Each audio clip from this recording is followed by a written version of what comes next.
আমরা সত্যি কি বুঝি? দিনে 5 বার নামাজ পড়ি, রোজা রাখি, হজ করতে চাই, কিন্তু যখন টাকার প্রশ্ন আসে আমরা সুদে লেনদেন করি। ব্যাংকের সুদের ঋণ নেই, ক্রেডিট কার্ডের সুদ নেই, যেন ইসলাম সেখানে নেই।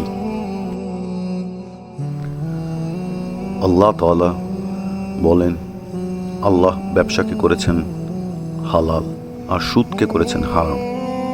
সূরা বাকারা 275। শুধু তাই না, অন্য আয়াতে আল্লাহ সুদখোরদের বিরুদ্ধে যুদ্ধ ঘোষণা করেছেন। সূরা বাকারা 278, 279। অনেকে বলে সুদ আর মুনাফা তো একই জিনিস। না ভাই, মুনাফা আসে ঝুঁকি নিয়ে ব্যবসা থেকে, সুদ আসে শুধু টাইমের দাম ধরে, কাজ ছাড়া। ইসলামী অর্থনীতিতে স্থির সুদ নেই, আছে ঝুঁকি ভাগাভাগি। আমার কথা হলো, আর্থিক লেনদেনেও ইসলাম মানা যায়।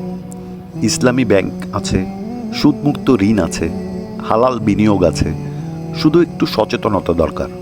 আমাদের মানসিকতা বদলাতে হবে।